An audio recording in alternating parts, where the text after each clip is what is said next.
I need an intro. We need to work on that. All right. Yeah, we need to. Okay. Nice long time. No, Adam, just no, you butchering it, man. Just let it go. Okay. Welcome everybody to XpLosion tonight. We have a wonderful chaotic mess tonight. Basically because I didn't get very much organized, thanks to me being on call on the phone this week. Very busy weekend this Very week as well. busy. And gaming. it has been a crazy ass weekend. Amazing I'm Dave. weekend. I'm Nebraska Dave. NE_Dave in the channel. I have with me right now, is showing up on my screen. I have Cosmic Relic on my screen. What up? I've got Adam. What's up, guys? I have internet, yay! And then we got a very depressed Walsh Mosher. I'm a very upset, depressed, angry, enraged. I'm a level 10 dragon right now, and Level ready to 10, kick really? some Because ass. I was a 15 I've never had necro, man. I can right. take you down. I'm a level. Let's say Man City took me down already. There we go. So, yeah. I'm back, guys. And he's back. Yeah, welcome back. It's about time. Yeah, well, you haven't been here for 2 weeks either there, Cosmic, so, you know. Hey. Oh, I had to do this one time by myself. Oh, yeah, huh? That was You fun. really want to get into that, Dave? Yeah. All right. But anyways, what we've got here today, we're going to primarily focus on what's going on there in the other screen and my cast last night, or shit, actually it was this morning, actually, because it was like 1 a.m. Yeah, that was awkward time. And it's being nice and laggy too, which is really great. Okay. But anyways, what we're going to be primarily focusing on is this last weekend we had the Guild Wars 2 beta, which everybody seemed to love that I talked to that were playing it. Cosmic was playing it, I was playing it, Solar Wolf was playing it, and I was kind of hoping he'd be here tonight too, so we could get his perspective on things too. We each started with a different race, so we each have a little bit different perspective of the start zones and the end zones, etc. Yeah. Yeah, Well, after last night's event, though, I think me and you both have a pretty good idea of the Norn starting area. Yeah. Here's the thing was I would have joined you. I pre-ordered mine on Wednesday to find out I got my key today. Awesome. I Yeah. got my key today, but I missed the weekend. Well, yeah, but you know, they may do another weekend, though. I haven't heard yet whether or not they're going to do another weekend. If they do another weekend, I heard they're going to do it. yeah. Yeah. This one I was heard so another popular weekend. that I'm pretty darn sure they're going to do it. But hey, let's do news first.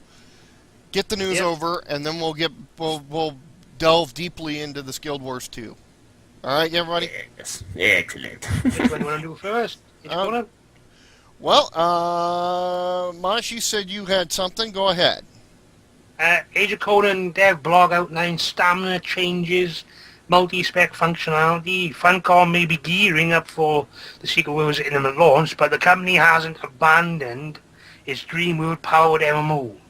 Yes, Age of Conan is still going strong as a closing in on its 4th anniversary and pumping out updates on a semi-regular basis. So what do you think? As the Age of Conan player on the out of the group, Yeah. here's the deal. One of the changes they're doing on this stamina thing, because I did read this before I left work. This is one article I actually did read because of, Age of Conan player. The one nice thing that this is going to do is, if you have spells, you're not going to be both a spellcaster and dealing with stamina.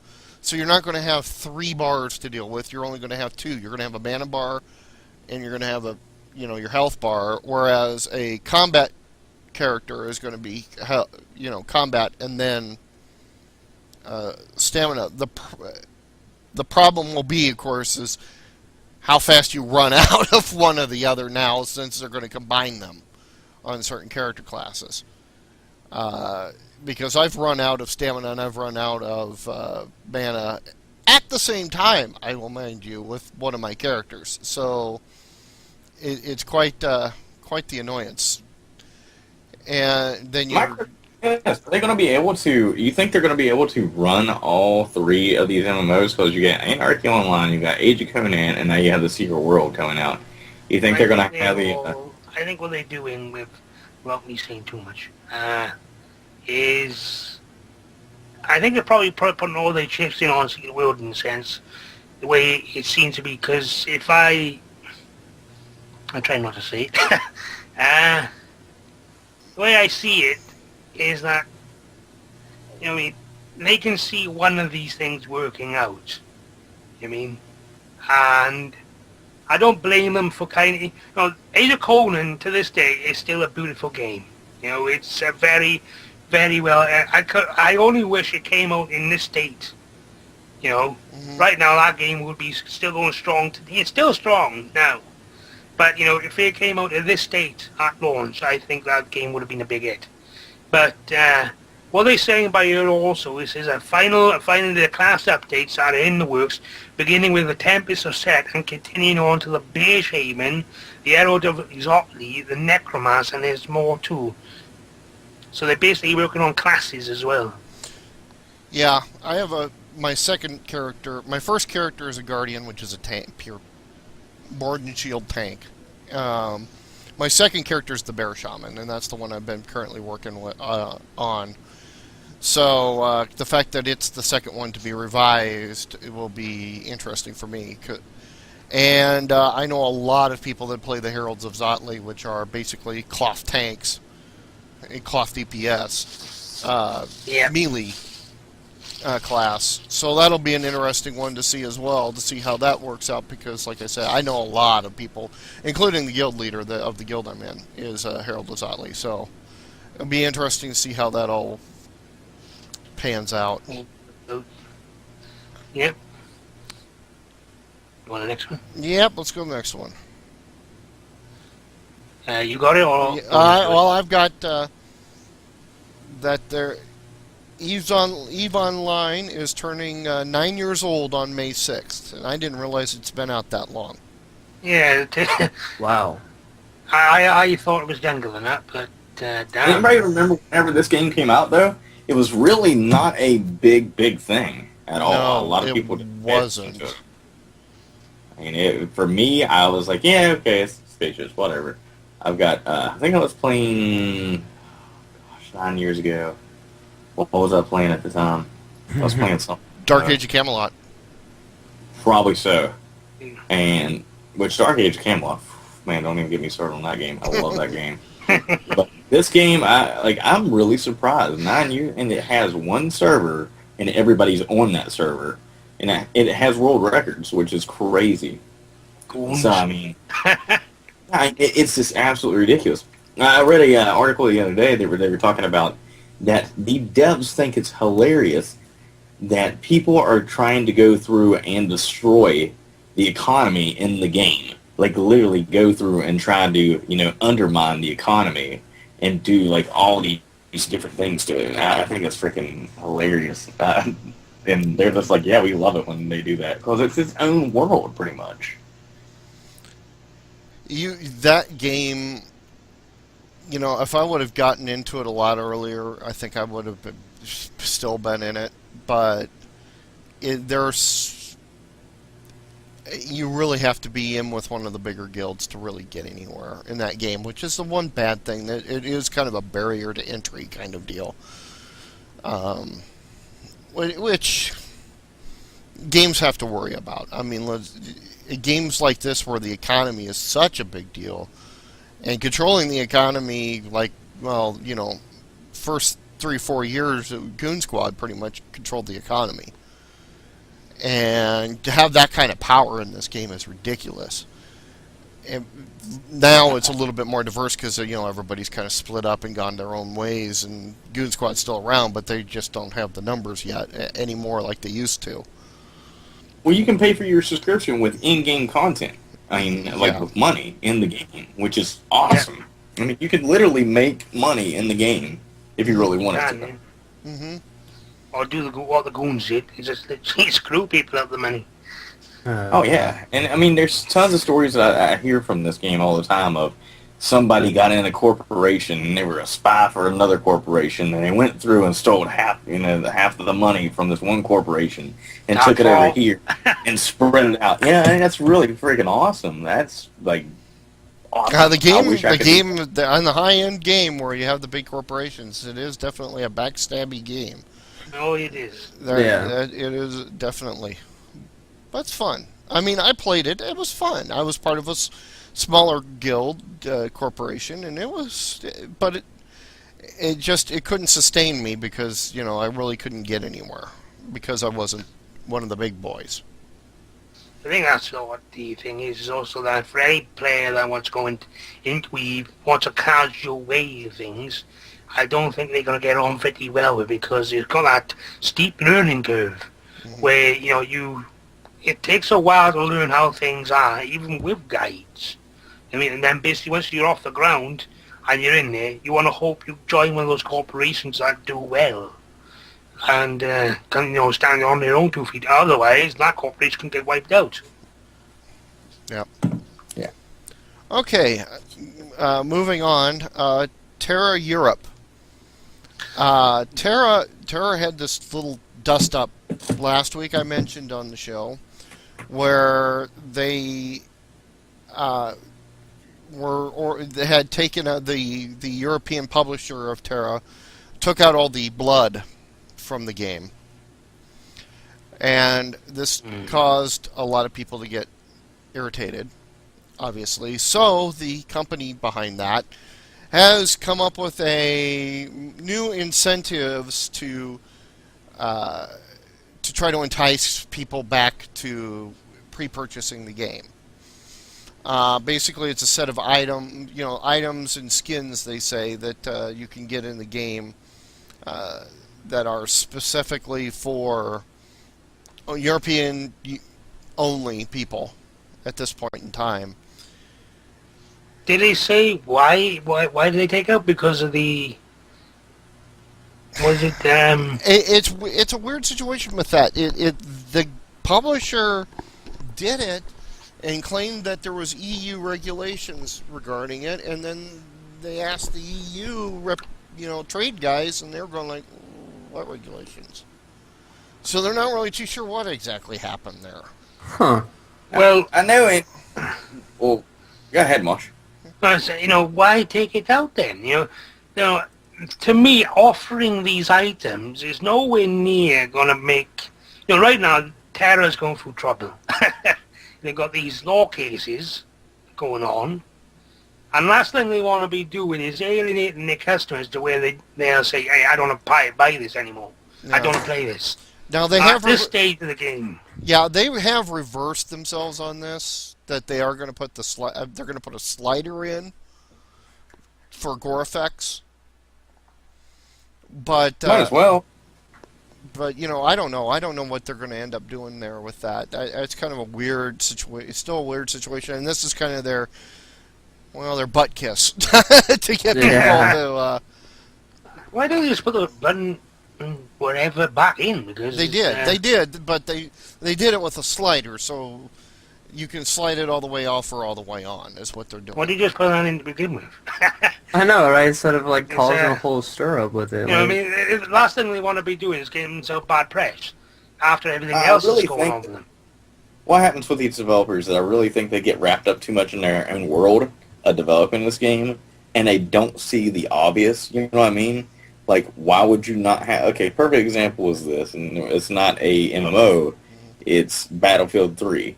We've always bitched about that game, saying, okay, well, why... And they had it in 2. Why don't they have it in 3? Why don't they have, voice-in squads and stuff like that? That made sense in 2 to have, and then 3 doesn't have it. And we're like, how in the hell can you not see things like that with, pings and stuff like that when it shows up on the list and it shows your ping? And then for the longest time, they didn't have that in there. You can see everybody else's ping, but you couldn't see your own. And I really think what happens is I think developers get too wrapped up in their own world, and they don't see the obvious. of, Yeah. well, if we put a slider in there, well, this will fix everybody bitching about this game. Which, Yeah. I think that game right there itself is screwed, because we've been talking about it like recently about the big lawsuits that they have, where the two guys went to prison for stealing the code that was supposed to be for Lineage 3 and NCSoft, went over, made this other company, started on this game, and then formed this company. And I just like, wow, man, this game's got bad voodoo all over it. Yeah, it's just gotten so much bad press, just constant. It's ridiculous. The last thing they want to be doing is creating more bad press themselves like this. And, it's obvious, Look at Conan, they got that in. They got the slider thing for gore and guts. Mm-hmm. You know what I mean? Why can't they look at predecessors and say, well, they got it, so why can't we do it? Yeah. Exactly. Next news item we got is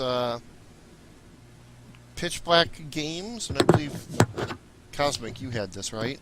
Yeah, Pitch Black Games, the people developing the Dominus MMO, are apparently shutting down. And apparently, I guess some people got talking to some of the main heads over there at Pitch Black Games, and they said simply cannot deliver the game players deserve with the resources the studio has. And then they go on to apologize and stuff like that. So this game is horrible, absolutely horrible. I guess I can kind of talk about it now that I was in the beta for it. Oh my god. This suck. It's this bad. I'm not going to say too much not to get myself in trouble, but my gosh. You know how whenever people were developing these games and they're like, here, we're going to do a beta for it to see, what we need to fix. And whenever you sit there and go, wow, this is completely unplayable. And yeah, I can see why this didn't make it. It's horrible. It's this, yeah. I feel bad. I feel bad for my computer even having the shit on. Oh, we tell it like it is here on XpLosion, let me tell you. Yeah, That's why I don't get into betas very often. Thank you so much, guys. That's why you always tune into XpLosion, guys, because you know that we tell you what the good MMOs are and the bad ones are. Yeah. And they're shit. This They're was shit. absolutely horrible. It was so bad. Yeah, from everything I seen about it, it just didn't look appealing. Well, the characters in it, everybody looked like, which I thought was kind of awesome. Like one of the alien characters looked like a predator, and I was like, oh my god, this is awesome. He looks like a predator, and this is bad. No, it's bad. It sucked. It was horrible. Like, oh man. Yeah, I know how that goes. All right. Want me to bring up the next one? Sure, It's go actually a for it. discussion, actually. Well, it was all on joystick. They're saying 2 factions versus 3 factions, right? And there's probably kick up a debate, So, they go basically what they're saying here: 2 versus 3.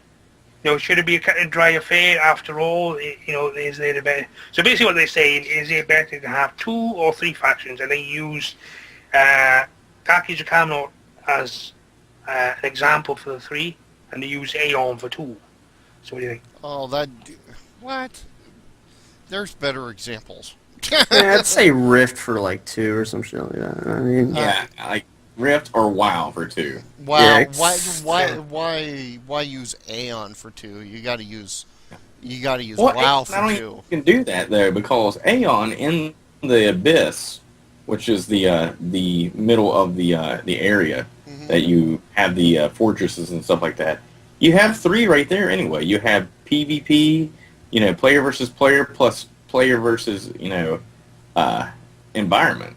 So how are they saying that? That doesn't. I don't understand that. I think they're talking about PvP having Yeah, players divided on a server between 2 groups or divided on a server between 3 is the groups. future, the way to go? I love 3 because I'll be honest with you, because the thing is I love the fact that you have that what the fuck factor. The basically the way I like to call it is where you have 2 factions fighting against each other, and then all of a sudden these guys come down and they just screw up everything also, and you're like, what the fuck is going on? I've got people fighting me here and over here, and I don't know what the hell is going on. Yeah. Plus, I mean, with 3 factions as opposed to 2, is I mean, you're gonna get a lot more variety in the kind of encounters you're gonna have with other people and stuff like that.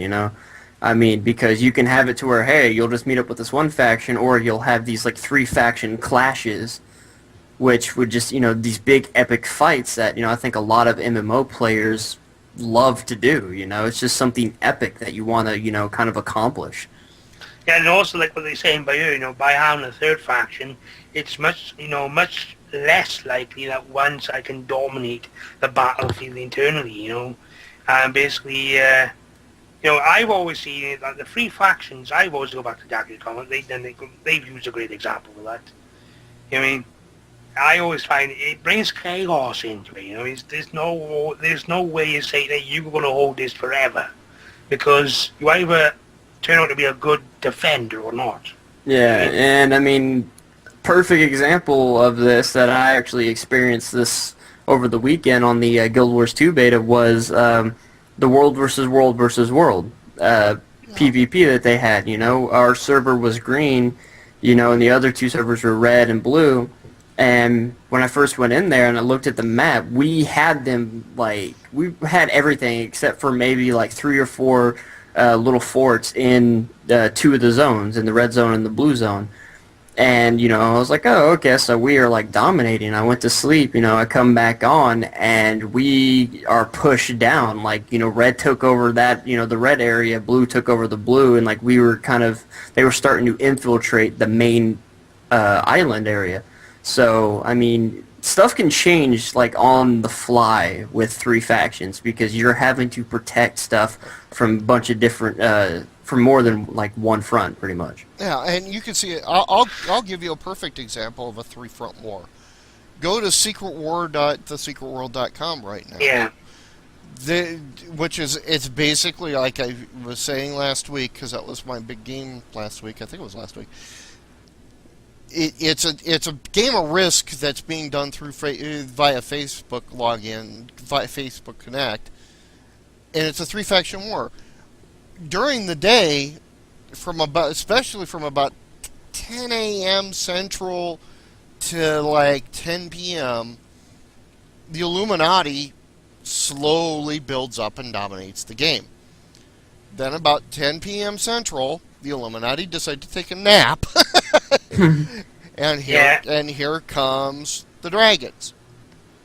And in the meantime, that morning slot where it's afternoon and evening in Europe, is when the Templars are taking control of things. Yeah. So it's going in a nice cycle because of the time zones. But you see that 3-faction battle going back and forth in real time, and that kind of puts you in perspective. I am a fan of the 3 factions because, like Adam said, Dark Age of Camelot. Dark Age of Camelot was probably the first game that I remember that had 3 factions. Well, I kind of remember that second game, and that second game was Matrix Online, and that was a blast having the Merovingians, the Neo followers against the guys that were the machine backers, and that 3-faction war was fantastic, at least on our server, because on the server I was on, because I was in the prominent guild in the machine faction, and we were allied with one of the prominent guilds of the Merovingian. So it became but we didn't like others, and my ESPN just went off. The other factors, we got along with some Merovingians, but we became hated by other ones. So it was a constant flow, dynamic flow and it helps roleplay, which of course is one of my big things. I think a 3-faction system actually helps roleplay because you do have that give and take. Well, we can negotiate with the one of the other factions to get to one goal that we held in common, but then we could be at war with each other on another goal. Yeah, it's like, back, even with the Secret World, the Secret War that's going on, is that, is not always the same. It's changing. Mm-hmm. I can remember, when the Secret War came out, that it was always with Russia on the Secret World map, was always changing hands with the Illuminati to the Templar. Mm-hmm. But then I wakes up literally to log in on it, see what's going on the other day, to find out the dragons are holding Russia. And it's like, damn it, now the dragons are joining the war for Russia.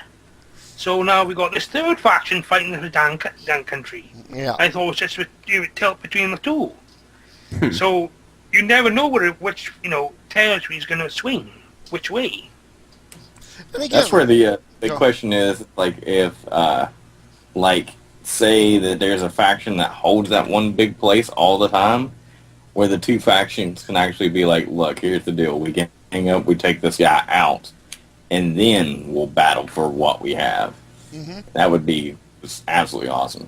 Oh, no, that's happened in the Secret War. We've seen it where the Templars and the Dragons decided that combined they were going to take New York. And,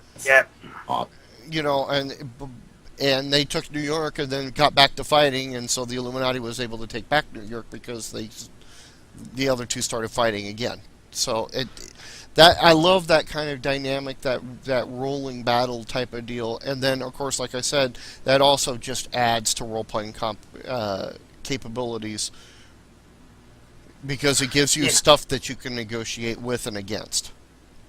It's like a couple of times on the Secret War that the Illuminati have taken London. They've taken the UK.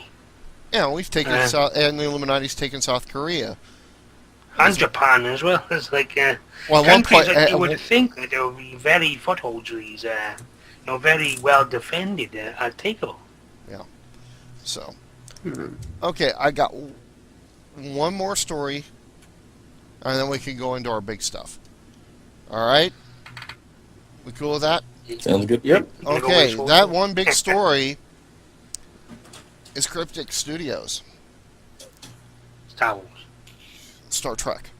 Star Trek. Yeah. Star Trek. Star Trek Online, Champions Online, and soon to be Neverwinter Nights Online. Oh. Don't get me started on that.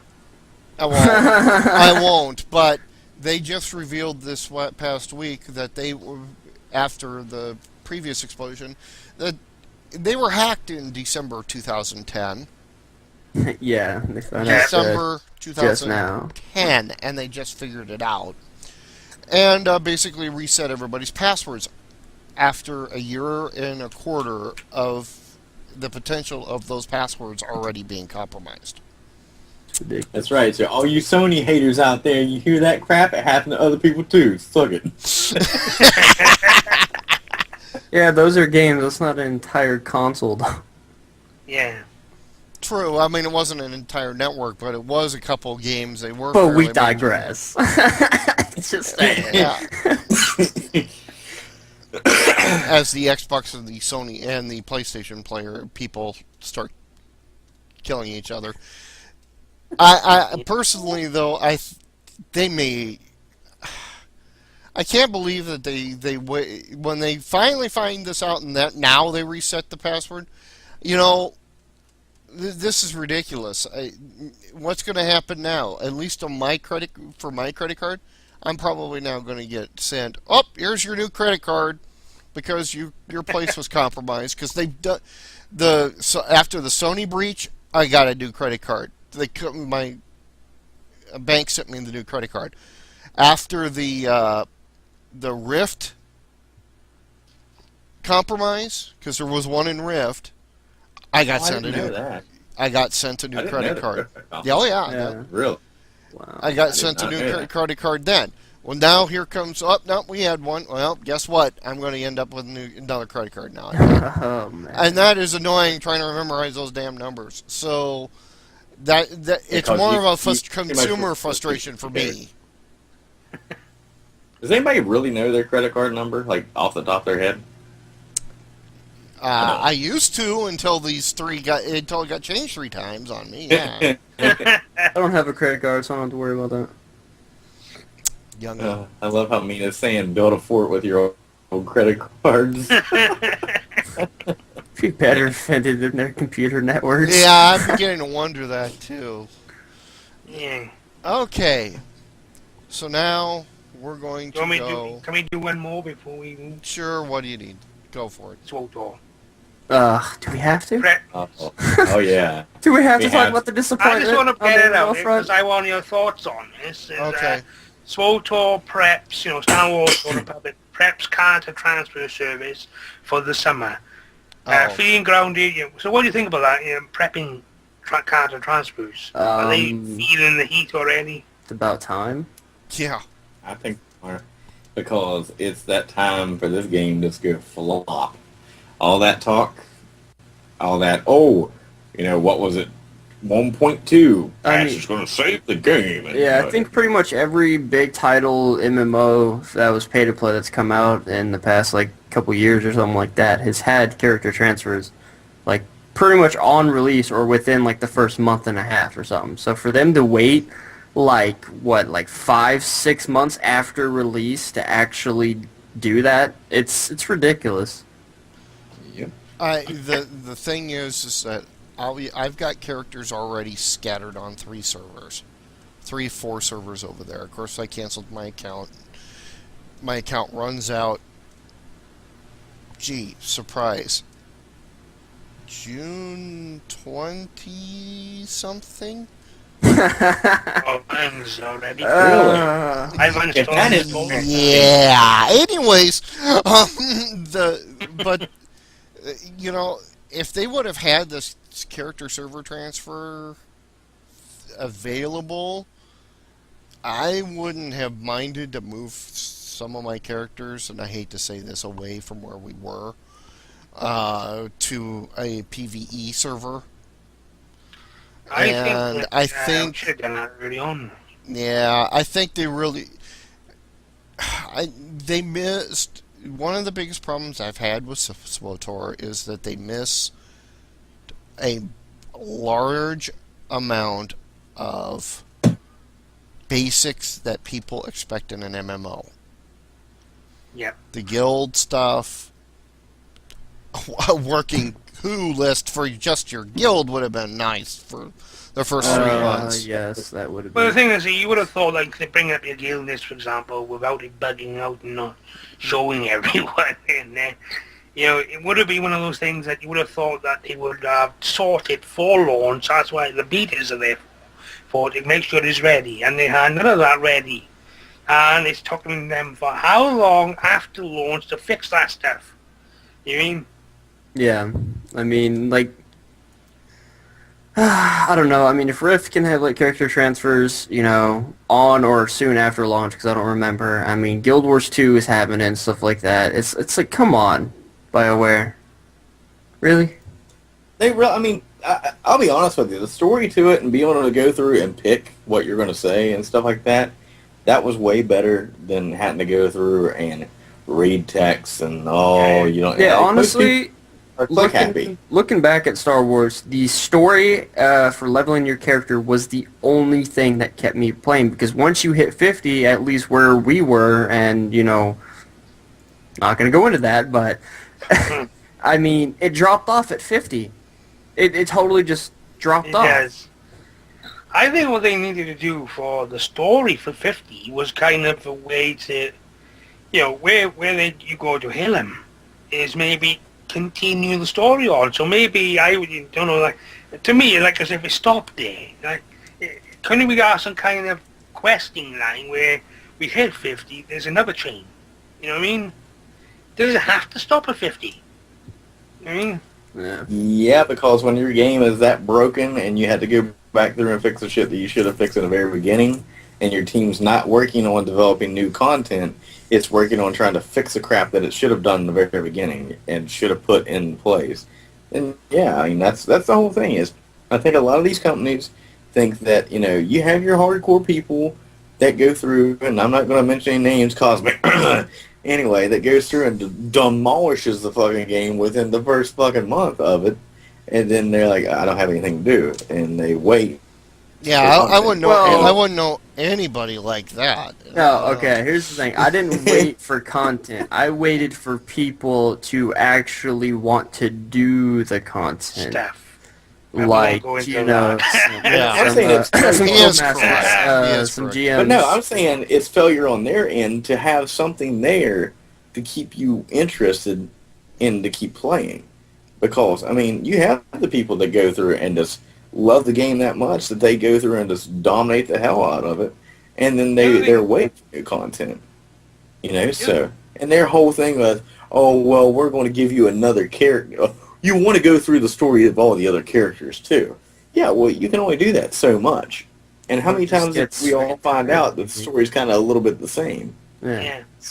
And the other thing is as well that to me that let it down was the look for group system.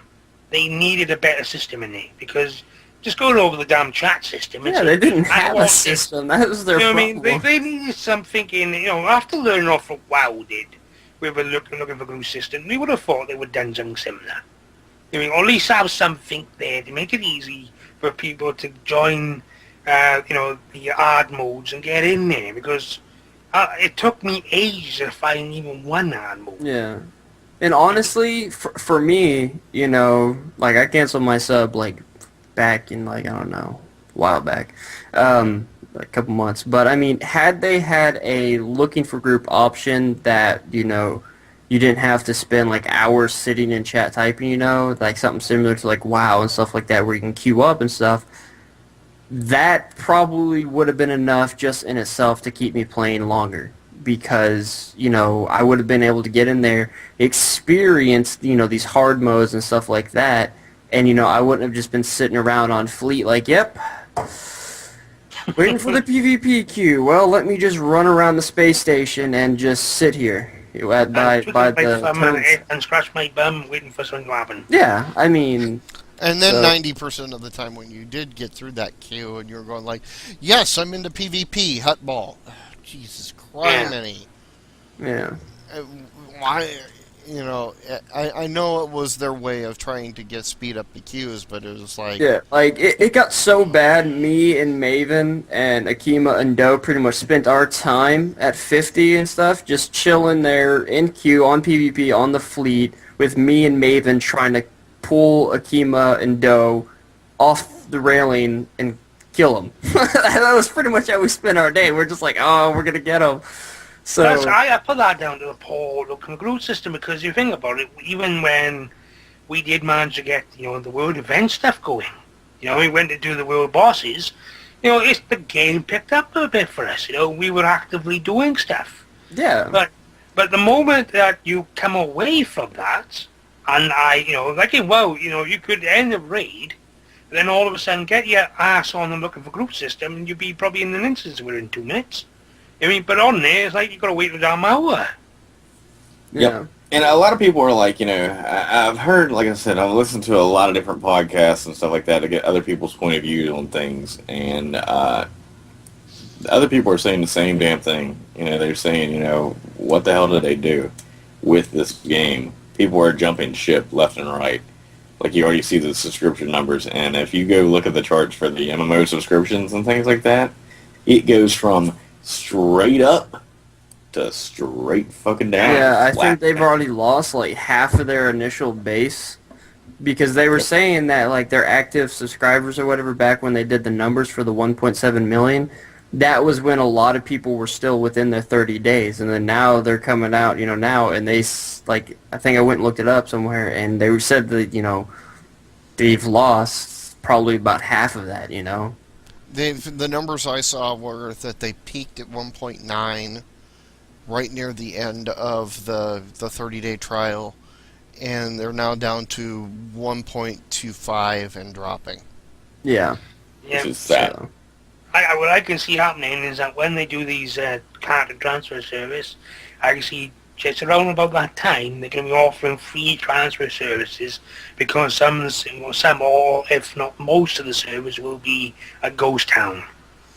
Well, Yeah. that is, by delaying the character transfer, it does smell a little bit of the fact that the next thing that will be server consolidation. Yeah. Mm-hmm. They'd be doing a rift, basically. Yeah, and well, but Rift stabilized by doing that. Sometimes Yeah. you do Okay. stabilize by doing that. You're always going to have the Star Wars fans. I mean, that is the one thing. You're not. There's very few people like Kimmy, and I hate to bring that up, but it's the truth. Kimmy, who absolutely adored Star Wars Galaxies, left SWOTOR, but there's actually going to be very few people like that. Most of the Star Wars fanatics will stick it out, just like the Star Trek fanatics stuck out, Star Trek Online while it And you got the sucked WoW horribly. fanboys as well. You know, I mean, and they finally got Star Trek Online pretty much in a good shape now, and they're now the core groups, but they're still the Star Trek fans, and just like Star Wars is going to be still the Star Wars fans. The PvPers will be gone because they're going to another game, and we all know what that game is right now. Oh yeah. The Oh, main yeah. topic of the night. The main now topic we can of the move on to the shindig. Yeah. Shindig doo dog. Yeah, alrighty, guys. Guild Wars 2. And Oh, yeah. this last weekend, starting last Friday, all the way through yesterday at 2 a.m. in the morning, my time, we had a beta. It was open beta, NDA wide open. Anybody could broadcast it. We did. Cosmic and I did. Videos. I think I put like 3 videos up there this weekend that are all like within 30 minutes, like an hour long. Right. This one video that's playing, which is really super choppy because I am broadcasting and I'm trying to bring a stream in at the same time I'm broadcasting, and it's, my computer's sucking horribly with it. Which is why you're getting that stopping and starting. It was not like that, by the way. It's a stopping and starting. The Cosmic played it. I played it. Solar Wolf played it. Some other people may or may not have played it. Welch, like Welch said, he got his key today. Yeah. So I spent most of the weekend watching you guys play. Yeah. And I gotta say, the graphics look nice. I was worried about graphics, before seeing anything on this. Is like, I gotta say, it's pretty nice. I like it. Oh yeah, I gotta sit there when I was having internet problems. Gotta wait until the middle of the night and go to our stream, download the video myself to watch. Man, it was. Yeah. God, it's been rough the last. The areas, I gotta say, in this game are graphically just amazing. I mean, that and, the zones, from what I've seen and stuff like that, like, perfect example is the Norn area. It's not just like one thing, like, it's not like, hey, this is just a wooded kind of area, whatever. No, they have it kind of meld into a different type. Like, the Norn area, again, goes from like a little wooded area, you go up through like a mountain pass or whatever, and then you're in a snows area. Mm-hmm. So, I mean, they have some kind of diversity within the area, so it's really nice. The human area had a area that was basically farmland, and then they had a forested area, then a swamp. Yeah. Which the farm area was from the first one, if you'll remember. Right. Like, Yeah. it was kind of like the... And the char area was just basically, it was kind of like a flatlands kind of place. Pretty much. Pretty open area, and then it kind of went into a more hilly, kind of swampy area. So I actually have a screenshot of my char, like, just chilling there in the swamp area. So... What characters are everybody going to be rolling? Well, that's what I was going to... that's what we were going to bring up. I played exclusively through the beta a human archer, a human ranger. Yeah. I believe Cosmic, you were primarily Necromancer, but with an Elementalist as well. I dabbled in actually 3 different classes, which was 2 different races. I did a Char Necromancer up until about 16. And then I dabbled a little bit in the PvP with the Elementalists just to see how their abilities kind of worked and everything like that, because they actually have a different setup than like the Necromancer and the other classes do. And then I went into and played a Human Thief, which was actually really awesome. So I am definitely going for a Thief and a Necromancer. So on release, The game, at least the beta, gave us 5 character slots. Yeah. Ooh. So can you pick 2 different classes? No, it's one class. But I'm saying like I'm gonna have 2 different sub characters. Oh, okay. No, now wait a minute. Because I found a vendor, and I didn't have the cash for it, that would allow me to multi-class to Commander.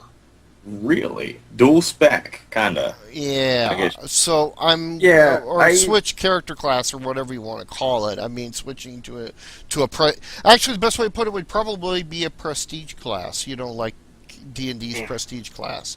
Yeah, but it's not gonna be like how the first Guild Wars was. No, No, yeah, no. that's what I was saying. It's not gonna be like that. That'd be awesome, but no. Oh, that's freaking But crazy. yeah, it was 3 gold to buy the commander class, and then I would switch to the commander class. So it would have been like I say, kind of based on. I'm assuming like a prestige class in D&D. Yeah.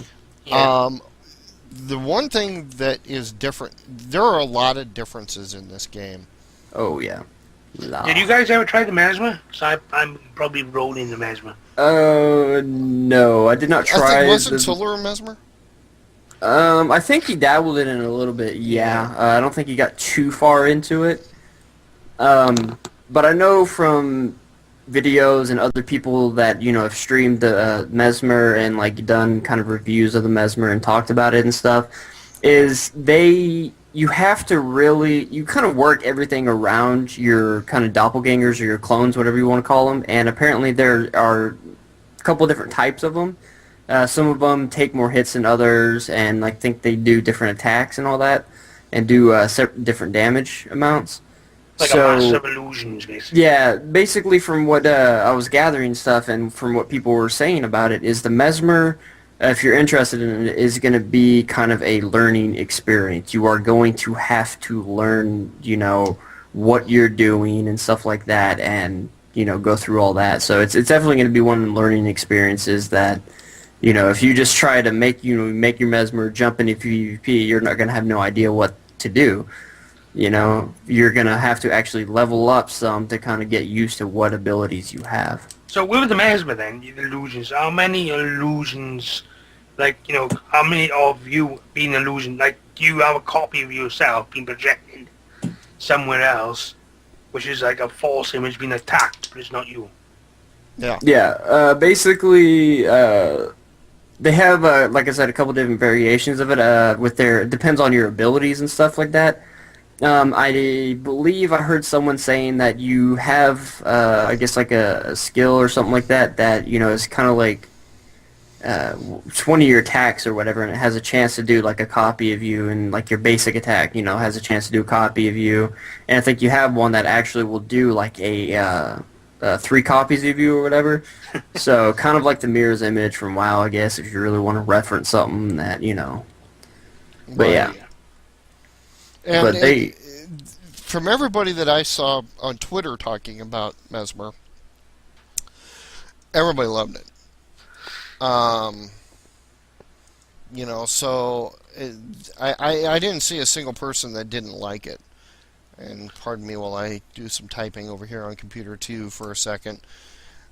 I want to see what some of the comments are out there for.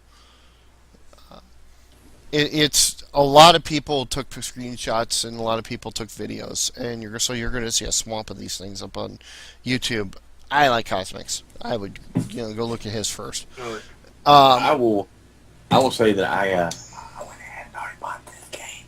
It's freaking awesome. Yep. Dude, I saw them playing it, and I was like, I am the the world versus world thing is just up my alley. Cause why? I'm thinking, this reminds me of a game called Dark Ages of Camelot. where it you does. had The realm way versus- the way the Cosmic explained it, it's like it reminds me. You got the trebuchets and stuff going on. What is it, catapults? Yeah, you got the trebuchets, catapults, ballistas. They have this kind of like arrow, kind of like turret thing that does AoE, and you have a battering ram. So this is definitely like you're gonna have a lot of like sieges going on. Well, so like that, castle taking. Yeah, because they actually do. If you actually go to the LagSpike YouTube, I actually have a WVW video on there, and when I open the map, like near in the beginning of the video or whatever, you'll see like there's you'll see a couple little points or whatever, and then you'll see like a big outpost on the map, which is an actual castle. It literally has your outer wall, and then it has an inner wall, and then it has your main castle. So, I mean, they did a really good job with the structures and, even like the little forts and stuff like that. So, I wonder how many of those there will be in the game. Like if the areas are massive. Because if me and Adam probably members from Dark Age of Camelot, that if you were on Album, you have tons and tons of forts and castles. And if you manage to take them all, you get this this fort. It was a relic. If you manage to get it, take it down, you get a buff the old faction. yeah. Yeah, well, Isn't there something like that in there? Like on this, isn't there like something like that if you have the castles or whatever it is? I'm not sure. Really didn't look too much into that one. But I know, like, depending on how much you have captured and stuff like that, they have a like point system for each like at the teams or whatever like that, so you kind of see who is like winning and all that. But as far as any kind of buffs and stuff like that, I'm not sure for WVW. But True. there are, however, and we investigated this, and I don't know who actually finally clicked something on it. Your guild gains points, and you buy buffs for your guild. Yes. Oh, That's really? awesome. Yeah, That's awesome. I saw that, and I can actually go into how that works. Basically, what it is as you do events in your area and like completing quests and stuff like that. Yeah, Solar's now in the chats. Welcome. They are Solar called. one on the call. Can somebody invite him in if he wishes to join? Since he was in on this week anyway. Yeah. But they are called influence points, and basically how they work is as you do like area events and stuff like that, like the little events that pop up everywhere, doing quests and all that. Basically, what'll happen is you'll earn influence points, and even just logging in each day, you get a daily influence points thing. So That's awesome. I give you a reason to do it. yeah, and basically what they have is they have a couple different like areas for upgrades or whatever, because you can buy these guild kind of like upgrade things. I know they got politics, art of war, architecture, and one other one. Economics. Yeah. And basically what you can do from those is they each have their kind of own use for it. Like politics, for instance, is going to focus more on like you can buy like XP upgrades and stuff like that, and all that, whereas architecture is going to be more towards your guild for like guild storage, and stuff like that.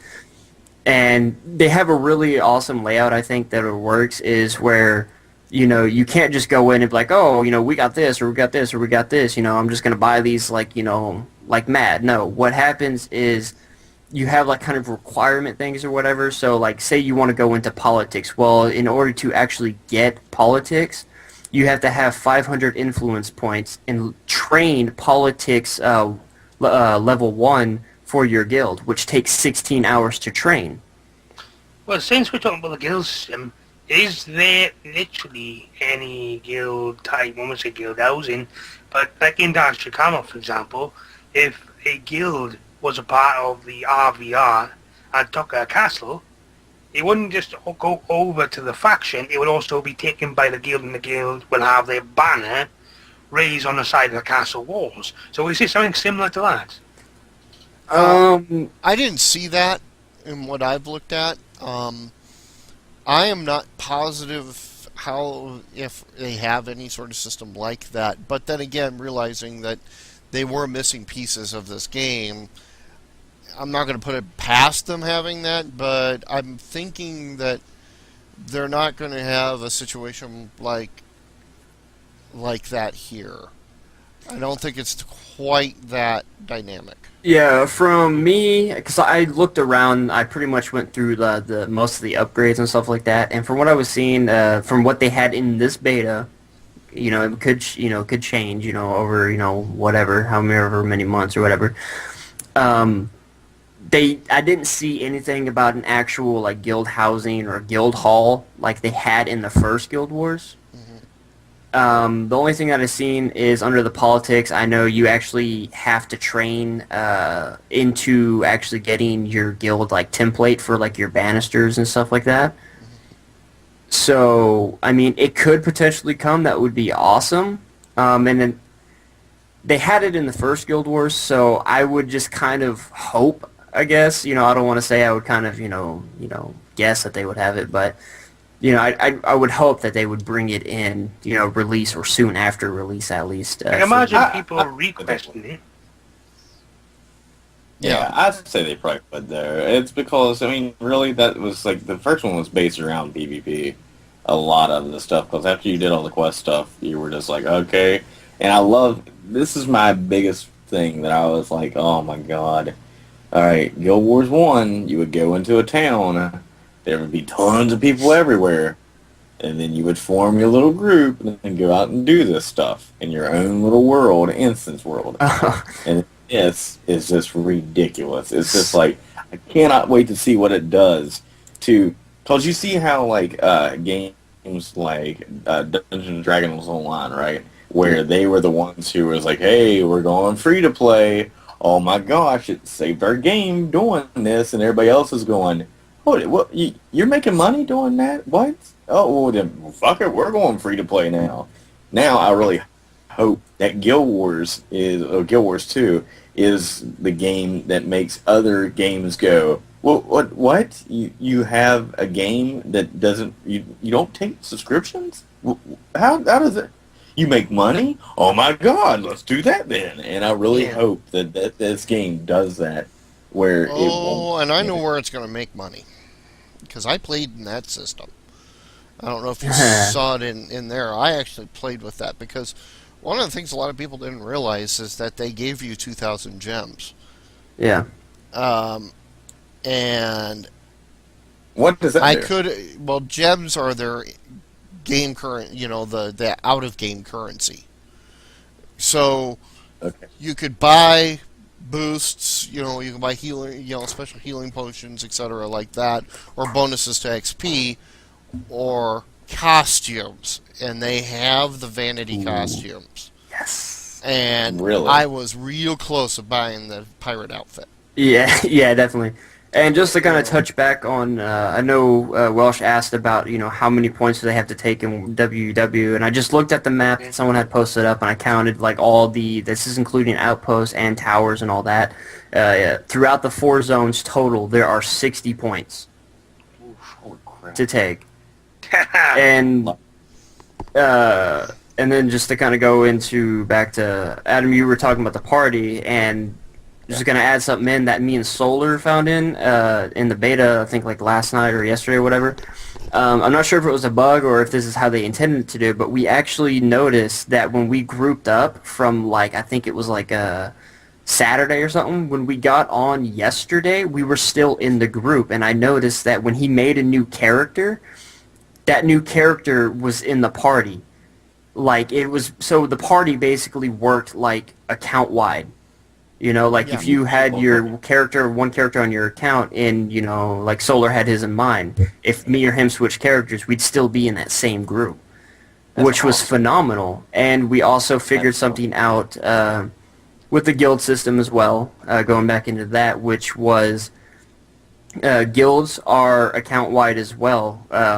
Now, whether you want to actually kind of like join them or not is up to you. But say, like, all right, me, Dave, and Solar, we made a LagSpike guild so we could check out the guild system, right? Well, we went in there, and then I went off and made the thief. And when I pressed G, because I seen I didn't have like a title, Solar didn't have one either. When you press G, you have a little button, or two little buttons down in the bottom right of the guild screen, which is like leave or represent. You hit represent, it instantly throws you into the guild. Right. That is awesome because That there's is no awesome. crap of what We're is gonna your wait alt for an name? officer I to don't- get on. And the best thing that's great. about it is when you actually bring your alt in, you click represent, because the guild is account wide guilds. Your alts do not take up separate slots. It is account wide, so therefore, if you go on a different character, put them in the guild, you're still going to be under your like registered name. Yep. Like so when you, if we have 30, 40 members, just because you add another character on doesn't mean that it went to 31. It still stays at 30 because that is... yeah, if you invite 30 base people into the guild and they start making alts and stuff, you're still going to have those same 30 people. They're just going to be on their And it separate will say characters. that. Yeah, because what it That's is awesome. when you make your Guild Wars account, how it asks you to put in that surname thing or whatever with the numbers at the end, that shows up in the guild. So if you're like if you're on a character or whatever, it shows up like mine was just like Cosmic Relic or whatever. It'll show up Cosmic Relic, and like Dave's name or whatever. It'll show his and Solar and stuff like that, and then it'll Almost show like their surprised character Dave, name. yeah. That is Yeah. awesome because you think about it. And, I've led guilds in WoW, for example, and it was a pain in the ass trying to find out who is who's hot. Yeah, definitely. Right? This system that they have for their guild and their party, from what we've seen, is fucking phenomenal. It is going to make things way easier and a lot easier to keep track of people in your guild. Wow. That's awesome. absolutely amazing. That sounds great already. I am just... All I gotta say My is, life is screwed, by the way. Because, here's the problem. The 15th of this month coming up is Diablo 3. I'm screwed there because Yeah. I love Diablo, We're right? screwed there until whenever Then- Guild Wars 2 comes out. Then I have Guild Wars 2. And my body is going to die because I'm going to be doing shows. We've got the Wrestling League now. We've got, Arcade. We got XpLosion. We got all these shows. And then all of a sudden, as soon as I get off of those shows, work on show notes for something else, I will go to my other job and work that, then come home. I'm dying. You know what? I am so lucky that I am single because I'm telling you, I will lose a girlfriend real soon. it gets worse because me and Dave got TSW. Oh yeah, I forgot you guys are doing TSW on When is everything. that? When is that going live? By the way, 20, June 19th. June Well, 19th. June is gonna be a busy month. June, July, man. That's screw it, man. gonna be rough. That's gonna be rough, man. Woo. Those I are like supposed to this be those are supposed to be the hot months for gamers this year, I guess. Oh yeah, definitely. Head over summer. So, I'm excited. Summer, dude. I'm telling you, it's gonna be where it's at this hey, year. Hey, Solar, let's hear some of your perspective of the game or what you played. It was pretty good. It was definitely more than what people. It was overhyped. It was way overhyped, but it was still enjoyable. Like, especially you could see in the trade, like you had a local chat, and you definitely didn't see anybody talking about WoW or how because when you go into a beta for an MMO, Yes. you see everybody say, "Oh, this is just like WoW. It feels just like WoW," and then you get the haters, and then you get the fanboys. But nobody was talking about WoW in the trade chat or the local chat, or Yeah, it was it was great. for your areas and stuff like that. It was really talking and discussing, their experiences and stuff that they've had in the beta, and for Quest and stuff like that. So, The only time that I did see people actually talking about another game was when they were basically bashing Terra. Like, oh, watch out, Terra, Guild Wars 2 has got you numbered now. I was like, oh, dang. So, I mean, I think Tara's got Tara's own number. it was very subtle. It wasn't, too like, oh my god, it wasn't too trolly, I guess you would say, Well, like you were saying, Cosmic, is like in the very beginning that you were trying to play this, to use the word that upsets people, but you were trying to play it like WoW, and you were getting your butt kicked. Yeah, basically, your typical MMO, like WoW, stuff like that, and, even like a Rift or Aeon or whatever, or, the first Guild Wars, if you just stand still and try to take the enemy's damage while you're trying to kill them, you are gonna die. And, I mean, the first stream that I did, I believe it was on the LagSpike channel, if you can go back and watch that, you'll see, the very first stream from Friday, I was dying a lot. But then, I was like, oh, okay, you have to move around because you can cast and move at the same time. So what you need to do is you need to kite, right? You need to kite. And then if you see them or, you get the feeling like, hey, they're getting too close to me, I feel like I'm going to get hit, or, hey, they're fixing to drop something here, you just double tap your WSAD, whatever, and you will do a roll, a combat roll, which is your dodge. And if you do not move and dodge, you are going to die. I guarantee you're going to die. The one thing I learned on that end of things is your pet selection is really going to matter on what you do, and quite frankly, how often you have to resurrect that pet.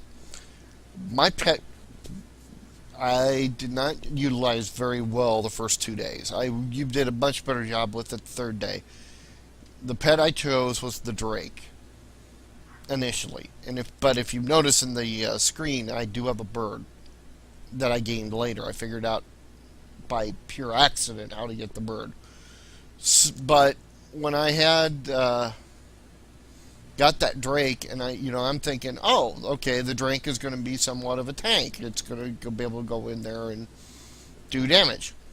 Next thing I know, here comes my pet back, and he's got the marker above it. I'm dead. You need to resurrect me. Constantly. Yeah. And it's like, okay, what am I doing wrong here? And two, I did not realize that the pets do matter. So what I should have done was the bear, and I didn't. I chose the median level one, which was the Drake, and which is a DPS pet. Then I figured out finally how to use the DPS on him, because you had to tell him, use your special move. Yeah. When he started doing that, then I was starting to take down a lot of things a lot bit better, and I started dying a little bit less because of that.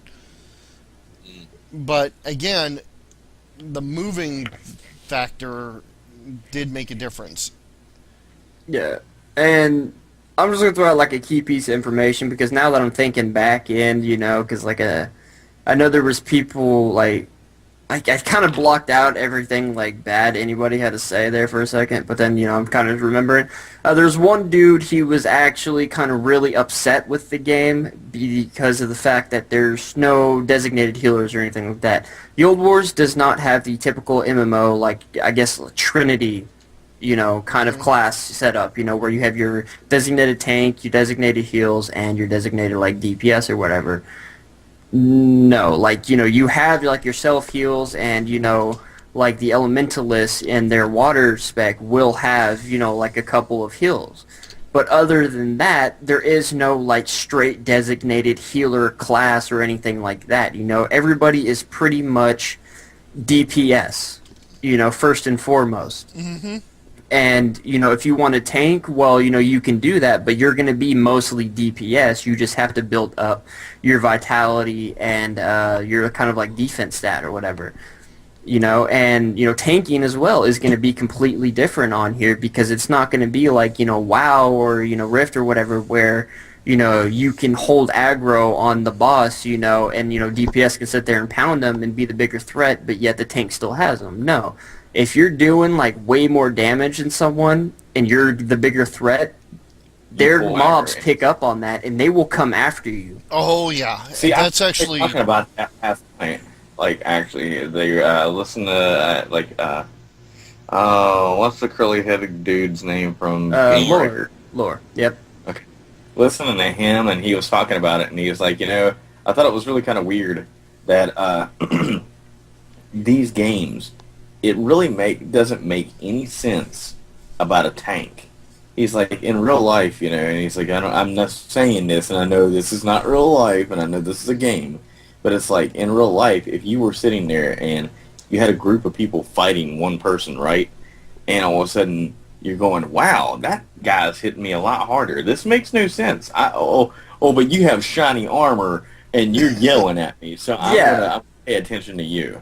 And I really didn't even think of it that way until, because me and Solar were watching that as well when he was talking about it, I really didn't think about it like that until he mentioned it. I was like, you know what? That makes perfect sense. I was like, that works, It's like... And I mean, it doesn't make sense in games where you would go and you'd be like, oh, well, I'm a warrior, and I'm going to shout at you.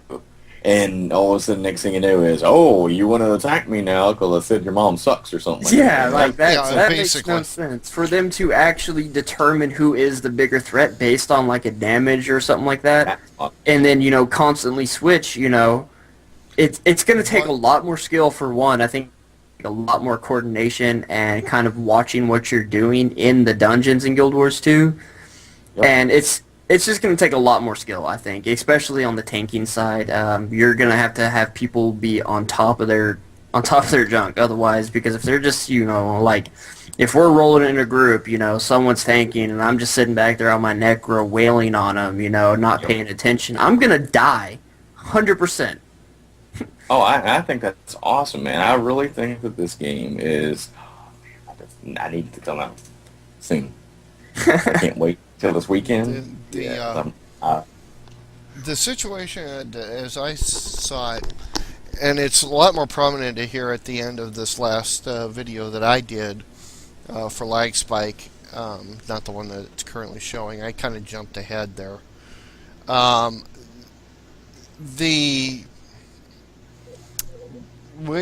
I saw it when we were fighting the big black birds to death. Yeah. Those birds, when I hit those birds, stupid phone. When I hit those birds, the birds turned and started coming after me because I was hitting them with the rapid fire. Oh, yeah. It didn't matter who was on them. Those birds would start coming towards me. Now, they would get drawn away by somebody else. So it wasn't a matter of keeping aggro or taking aggro and holding aggro. There was no holding aggro. It was switching off aggro, which was the trick. Yeah, the mobs definitely, they like to jump around based on kind of like a damage thing, like, a threat kind of thing. Like, oh, this guy is owning me, I should probably go after him and take him out and then come back to this guy. And, you definitely, it was way more, noticeable in this morning's or last night's, whatever you want to call it, event that they did for the closing of the beta, with, like you said, the black MOAs and stuff like that, is, you got, like, I think me and Sol were running around with, I think we found, like, two separate groups of, I think it was, like, anywhere between 10 to, 20 people. We're running around just mowing through these MOAs, and you just constantly see them, like, switching and chasing people around. And, I mean, there at the beginning... I'll tell you the spot where it sucked for me the most on those MOAs, when two of those suckers spawned right on top of the teleport. Yeah. Yeah, we had that happen, and that was just brutal. But I mean, it was fun. All in all, though, last night's event was phenomenal, especially the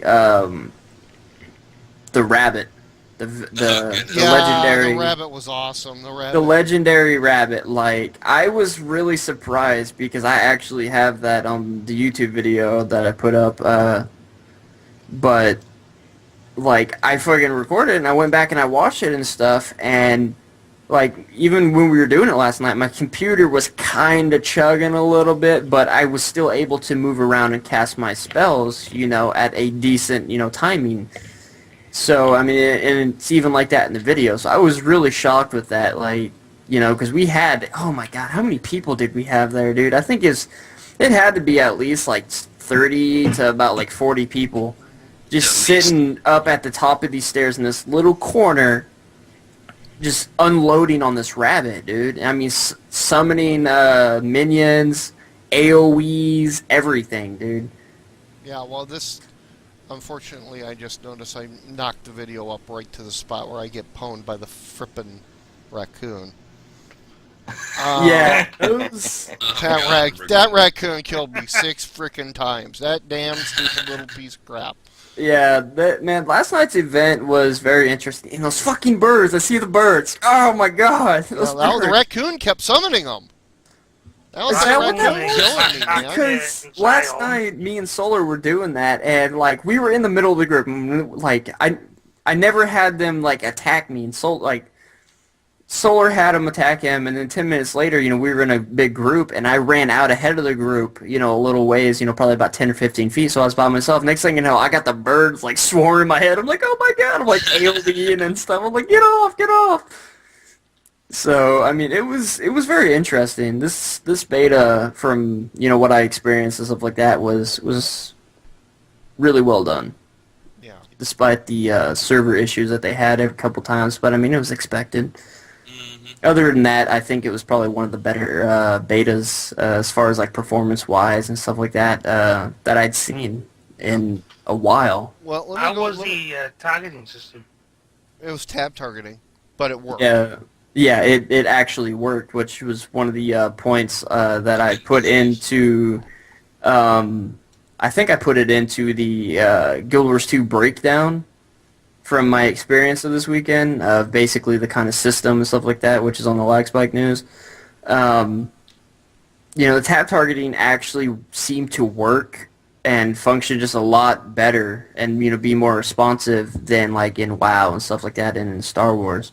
So it was really one of them things that really didn't get on my nerves. One thing that it did get on my nerves, though, is if you have someone tab targeted and you, like, left click or something like that, like on accident or whatever, like trying to move your camera or whatever, sometimes it'll deselect your target pretty much every time you left click. So I'd be trying to, like, turn my camera or whatever, and it would accidentally untarget them, and I'm like, ah, crap. So, I mean, that was really about the only time I had any trouble with targeting. Okay, let me quickly go through this. Somebody put down their 5 problems that they had with this beta, and I want to address this. This is from MMORPG.com, and first off the bat was from 5 to 1. No Asura, no Sylvari in the beta. Okay, and... I do not have a problem with that. I don't either. I think that makes sense, because think about it. If you have a beta like this with, as many people as they had playing it, and you had all the content out there, what would there be for people to do really on release if they see it all, I mean, they're trying to leave mystery and stuff into it, and a brand new experience for release, when they actually, let you play the Asura and the Sylvari. So I think it was a brilliant idea on their behalf. I mean, sure, I wanted to, I'm going to be wanting to make an Asura Necromancer. Was I bummed out when I couldn't make an Asura? Yeah, but I mean, I went up to my backup race, which was the Char. I had no problem with it, so... Yeah, and I'm the same way, because I'm going to have a elf, or Sylvari is going to be what I play as a Sylvari Ranger, and not a human Ranger. But I was able to, again, human Ranger was my backup, and I didn't have very many problems with that. Yeah. I was very happy with the Norn questing area too. Questing wise, the Norn were great. I loved them. I played a Norn engineer and a Norn warrior, and I love both of the classes. But you know what I noticed? That it doesn't matter if you, like, make a class that wears heavy or a class that makes light or medium. They all pretty much hit you for the same amount of damage. I mean, it doesn't really matter too much in the beginning levels anyway. Yeah. Yeah, People were I'm sitting sure there- that disparity starts growing, especially when you get, Yeah. especially when you start getting the talents. Oh yeah. Yeah, they're saying that the enemies were harder this time than the last beta. Oh, So, yeah. I've heard a lot. I don't know. I mean, I don't know what the last beta, of course, was, but I wouldn't be surprised if they toughened them up. I love it. Keep it I mean, hard. I think if they did toughen them up, I think that's good, and I hope they kind of. I would love for them to keep it how they had it, in this beta, because it was a challenge, but it wasn't like a challenge, or it wasn't too challenging where you're like, oh my god, screw this game, I'm going back to WoW or whatever, It was still fun while being challenging. Sure, you'd get annoyed every now and then that you're getting owned, but then you're like, okay, you start utilizing the movement and the dodge system, and then you can kill them, and you're like, oh god, okay, that was awesome. Okay, the next complaint was that the Norn and human character models were too cartoonish. I have to disagree. Yeah, I would definitely have to disagree as well. That was. I thought they looked fantastic. I did. Just make Yeah, character they look look great. And they didn't have too much of a like an anime kind of thing or Final Fantasy thing kind of going. And some people were worried about that, like, oh man, this game's gonna look too Asian or whatever. And I don't think it looked. Like I don't that. think it looked Asian, very Asian at all. Now, I was able to see some. There's a few Norns that were able to get Asian looks on their characters to make them look like Oh, yeah. big, huge, frickin' samurai, which I thought was Yeah. actually kind of cool looking. Especially Yeah. when the one guy that came walking in there, and I'm like, okay, this character's straight out of Legends of the Five Rings role-playing game. I recognize the name that he used, and I'm like, okay, that's cool. I can actually relate to that character. Yeah, but I mean, all in all, in my opinion, I think the character models looked very subtle, but still looked very, very, did you very guys- nice. How'd you guys like the cutscenes? Or did you guys ever have too many of those? The cutscenes, I actually enjoyed the cutscenes. I even enjoyed the little chats that your guys would have in the kind of, I guess, cinematic type phase. Mm-hmm. That's what I'm Um, talking about primarily. Oh, yeah, okay, well, those and, I guess, the cinematics, and, Yeah. I like the art style of it, man. Yeah, I That right actually there- all enjoyed that it. looks.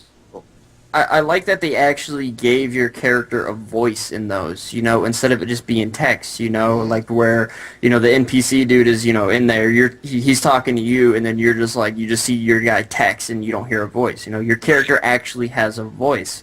Now, granted, you can't choose what voice that is, but I think from what I've seen as far as the char goes, they did a really good job with the type of voice that they used.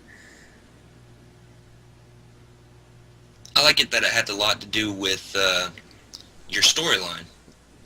Yes. What you pick in your character Yes. creation options. Yes, one thing about this is when you have basically three options that you go through for your character when you start out, and those three options are your character story secondary quest. See, that's one thing I did like about watch the character creation on that. Yeah. It had like a sentence or like kind of like a little I do this because I enjoy this and blah, blah, blah, like a blank there. Then you had like three options to pick from. Right. That was really fucking awesome. But those Yeah. determine your character quests, Adam. Those are And that's actually all? they actually That's- are linked to your character quest. One of Yeah. the questions that was asked of my character was, okay, are you from a farm, or are you from a town, or are you from in the city streets? Well, I chose city streets. Well, when I chose city streets, the very first set of quests to develop my character were city street quests. You are a ganger. You are a ganger in a street gang in the big city. Here is a quest related to this, and all of a sudden, you're going through and you're kind of basically developing a backstory, and you're going like, "Wow, that's actually kind of cool." Yeah, That reminded me a lot of SWTOR. Yeah, I they didn't see did much that. of the human one and stuff, but I know the char one was very interesting from the choices that I made. they have a, because it doesn't just go off like one thing you choose or whatever. They have like, I think it was like 2 or 3 sets of little like title things that you choose choices of, and it bases off that, given the combination you choose between those 3. So I mean, not going to spoil anything, but from the choices that I made, it was actually very, very interesting, and it was actually very in depth and well put together. So I was like, wow, like I actually found myself watching the conversations, in the quest and stuff like that, and actually listening to, what was going on.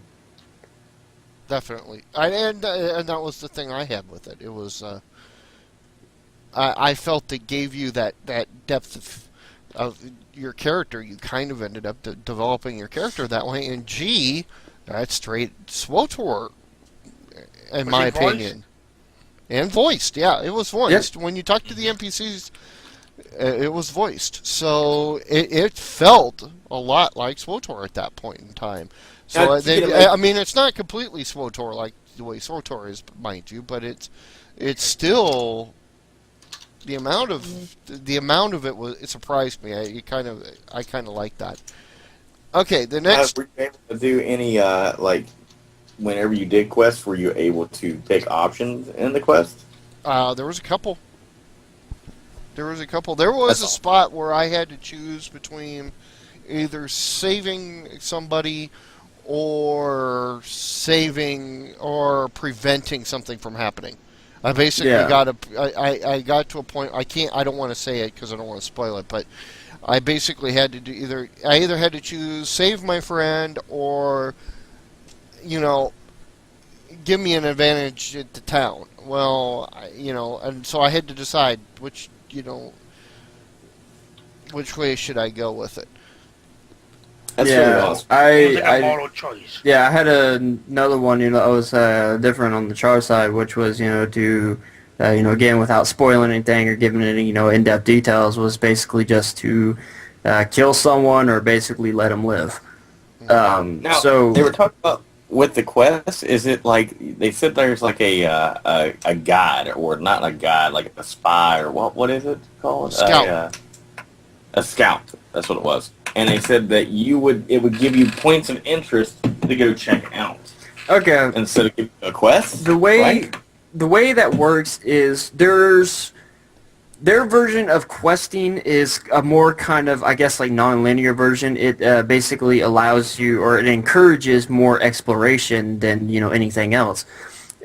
Which are, if you press your map key, which is M or whatever, and you look at your map, you're going to have a couple of different icons. You're going to have a heart, which is basically your task, which is, your quest, right? So you do those, and once you complete it, it'll turn solid gold, letting you know. You'll have a little square, which is a point of interest, which when you find it, it'll just kind of, give you some XP and, all those little things. You'll have these blue icons, which are, I guess, like sergeant stripes or whatever you want to call them.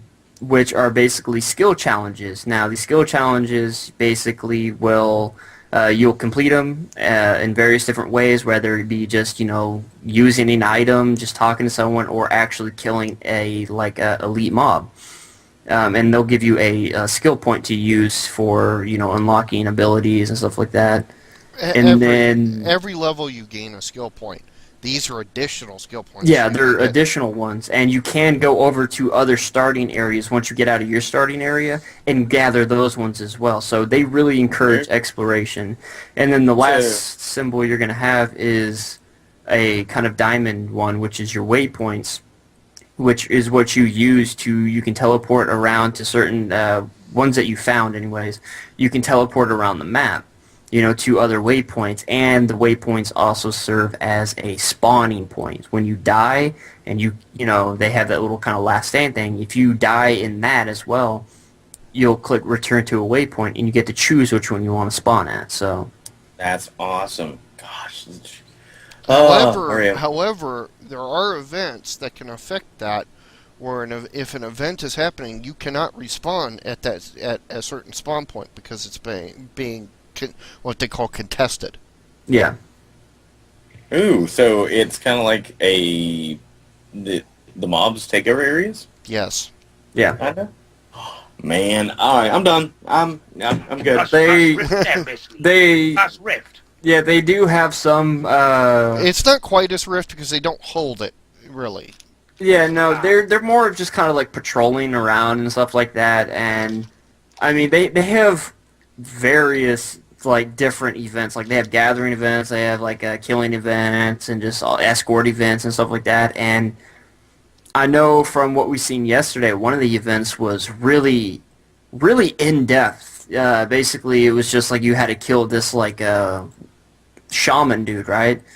And basically, when you fought him, you know, he went through these different stages, and he had these crazy spells, like these huge, like, ice and snow tornadoes that if you stood in them, you'd, like, get owned. And it was just, like, the AI or whatever, you know, is the mobs in this game are really well put together.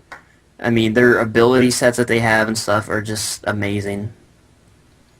The second thing third thing that they list down as being a problem, and this one I'll kind of have to grant them, is overflows. Yeah. When too many people are in an area, you get put into an overflow area, and you know there are The problem will be is if you can get a party split, whereas some people are in the main area and some people are in the overflow.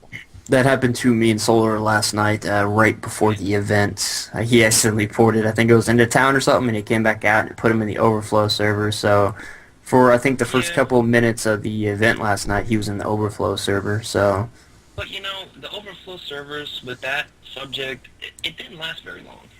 yeah, Only I mean, like a couple minutes all the time. what it is whether or not you're going to get thrown into the overflow server really depends on kind of like the time of day.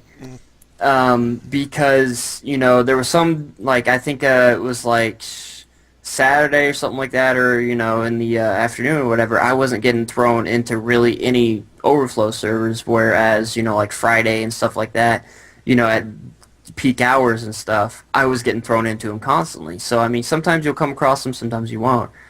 And I have to say that for him to kind of bring that one up after this weekend's event was, I don't know if that really should be kind of an issue considering the fact they only had 24 servers. Right, and that was kind of what I was thinking when he made that call, and that is the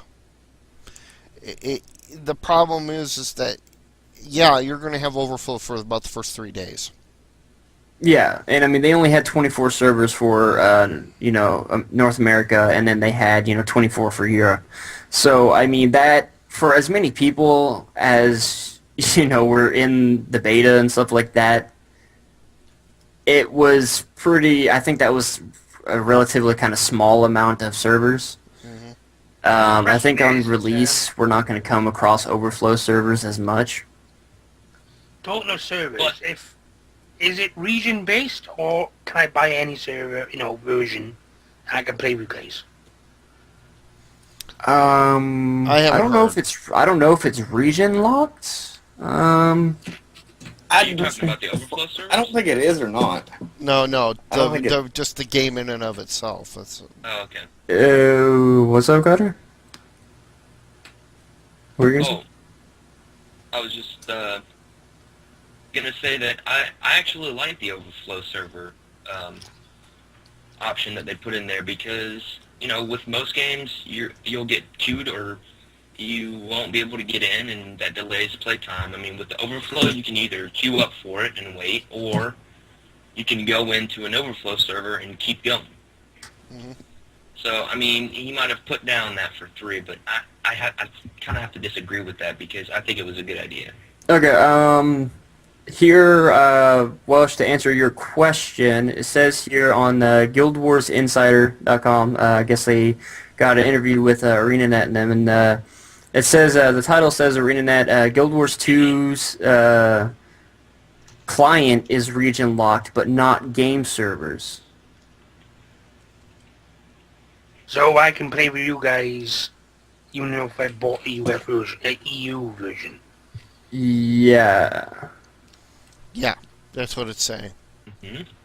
Wait. That's what it said. I mean, Is it like WoW or is it like SWTOR?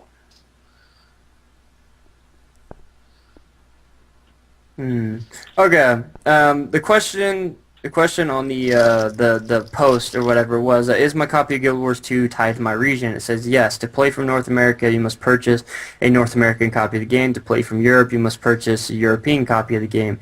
Note that this restriction impacts where you can play from, not which game worlds you choose to play on. okay. So in other words, the EU client is locked to EU countries, but they can play on North American servers. Yes. So you cannot take a North American version of the game over to Europe and play it over there. Like it's so I can't. actual client. So I won't be able to take a copy of the game and play when I'm on my Scandinavian cruise. Probably not. Yeah. Not that I have a computer that could handle that, anyways. But just pointing that out. Okay, the second thing we've already covered. And that was the no tanks, no healers. Yeah. Changing the MMO paradigm. Guess what? The MMO paradigm is stupid. Yeah. It causes people to be... needs a change. It needs to change. Yeah, it's stagnant. It's completely stagnant. Yeah, you think of like the whole, like, I guess Trinity Force or whatever thing, whatever you want to call it, with the tanks, healers, and DPS, it actually kind of cripples group finding in MMOs. Whereas if you have a setup like Guild Wars 2 and stuff, you can bring fucking anybody. Yep. Because it goes off of a skill thing, like, you got to dodge, the attacks, you got to be on the move, and you have your self-heal, so you have to manage all this stuff.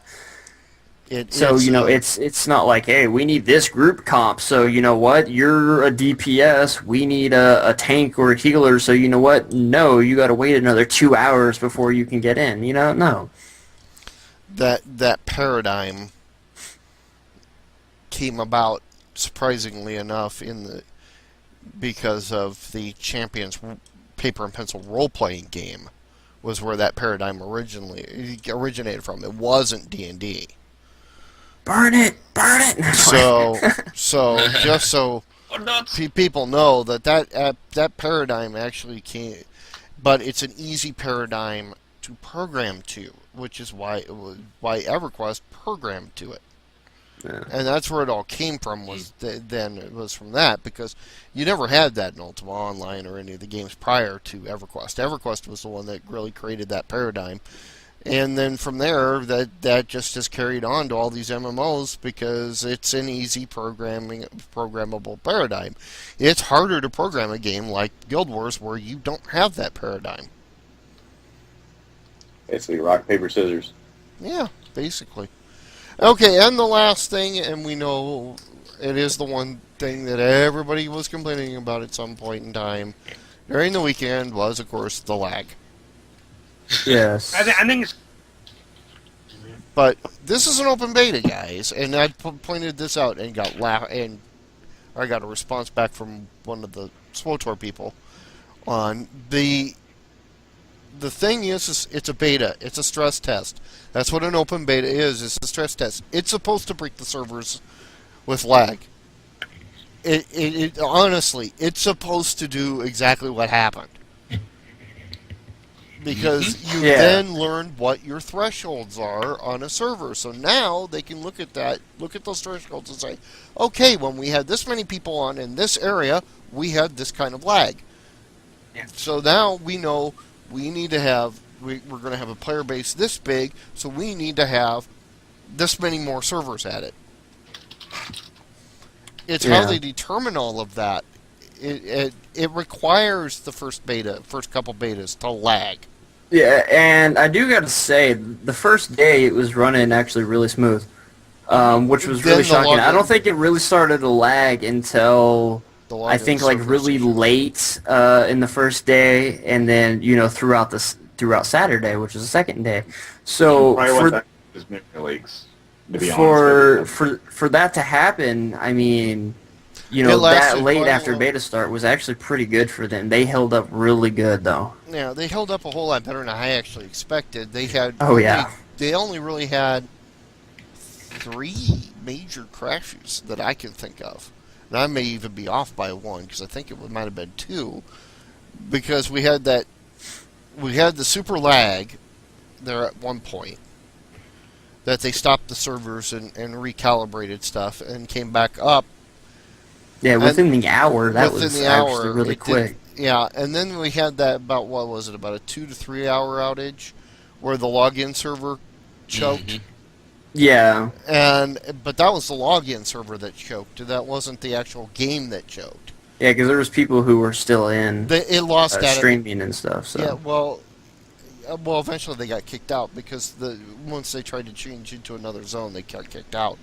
Yeah. And the reason that happened was just because they lost connection. Basically, the login server lost connection to the database, and that's really what it was, and it choked out because that error message that popped up, everybody kept reporting on, kind of was the exact same error message I had to deal with at work today, and we discovered what that was that it couldn't read a password.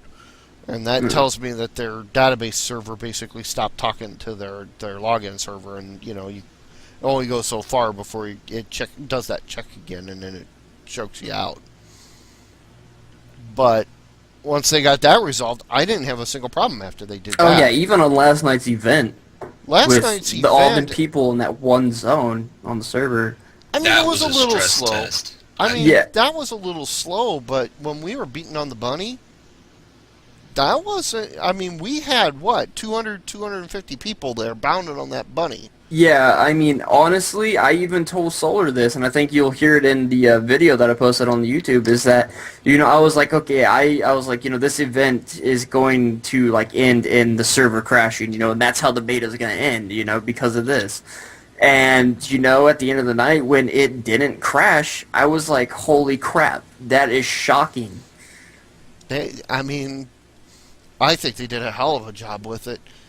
And, bitching about the lag, again, there's that one incident there that I logged off for a while because basically I heard all the sounds of the combat, and then about 5 minutes later I got to see the combat. That was highly disconcerting, and so I just gave up on it at that point in time. I could have just running around in the craft area or something at that time, but I just logged off for a while and they came back. I don't see. I think they are a good step away. I mean, they are a good step along, I should say, with this game, and I think it's going to be. It's definitely going to be the game where the PvPers are going to be moved. Will gravitate to at least try out. Yeah. And I really think SWTOR's in trouble. Yeah. With this game. And, I do got to say, me and Kadri were talking about this, or Solar, we were talking about this last night, we were watching some stream stuff, and, yeah, we were watching Lore again, and he brought up, that he basically stated that, hey, if Guild Wars 2 was to drop, like, tomorrow, he's like, I would buy it and still play it. Because there was bugs, yes, there was lag, yes, but they got the lag fixed fairly quickly, and the bugs were very, few and far between, yeah, from what we experienced personally. And, me and Solar were talking about it. I think I had one quest that bugged. Yeah, and me and Solar were talking about it, and I was like, yeah, dude, definitely. If this game was literally to drop tomorrow in the beta state that it was in this weekend, I would play it. But there was, there was, the bugs were not something that was game crippling. They were very, like, minor bugs, pretty much. I mean, like, one of them that I encountered had to do with actually loading into your character, which was, like, if you went in and you pressed the play button, you clicked on your character and pressed play, it wouldn't load and it'd kick you back up to the login screen. So, but if you went in and you just double-clicked on your character portrait, it would load in fine. So it was very minimal things like that. Very true. So it was just like really, really beast. Yep. So I think we're good. Any last comments other than we're buying this game, damn it, and you better join us? Oh yeah. Yeah. Oh, I bought it. Yep. Do you want to give a little spiel about like this? Yeah. Well, actually, what was that, Mosh? I'm sorry. Basically, guys, Guild Wars 2 is one of the three. Is it three? It is three right now. Yep. Except for one being dead, basically. 2.5. 2.5. 2.5. 2.25. 2.25. Or just two. Count two. Yeah, we'll just say 2. Okay, we'll just go with a Right, well-rounded number, even number. Anyways, continue. Blacklisted.gaming.org, which you can go to right now. You can check them out, and you can apply to play in the Secret World with us or Guild Wars 2. I know that Cosmic, Solar, Adam, myself, and Dave are going to be playing probably both of them. I know me and Dave could be juggling them both. Yeah, You know what I I'm mean? definitely going to be Yeah. juggling those two, and then my third game is that's it. I'm at three games is my max. I don't. I play know more than I'm 3. probably going to be actually, from what I actually experienced this weekend, I'm probably actually going to be maining Guild Wars 2 when it comes out and probably WoW on the side. So WoW's moving down to number 2 on my little list here. Man, I'm going to be yeah. screwed. Can't wait. I'm so screwed. But yeah, like Mosh said, definitely go over to, blacklistedgaming.org. Hit us up over there, sign up for Guild Wars 2 or Secret World, Yeah. Check us For out, the- guys. Facebook as well. Dave, don't give Facebook. What is it? Yeah. Okay, so, but we got a couple other things here before we sign off. One, there's a something about beta keys, Cosmic. Oh, yeah. Oh, I was I forgot. Thank you about that. Mhm. Yes, well, what's happening is Firefall and them were very generous, so they actually gave me 2 invites I can send out for the Firefall beta. So what we're doing is we're announcing it on today's show, and then on next week's show we are going to choose the winners. Now the way to enter is to go over to LagSpike.tv, go onto the forums under the contests, and just put a post in the XpLosion Firefall giveaway one topic under that, and you will basically be entered. And then next Monday on XpLosion, we'll use a random number generator to choose basically 2 people out of all the posts that were in the topic, and they will be the winners. And I will email them their invite to the Firefall beta. So anyone who is interested in that game, please go over there, put a post in, and get entered. Yep. And next week our game of focus will be Firefall because of that. Sweet. Although we've tried for the last couple weeks to do that, but we're going to talk about Firefall, and since it's now free, and I should say free from NDA. Yep. And next week will be I think Firefall next week is a good idea. Yeah. So our game of discussion next week will be that, which would be the 7th.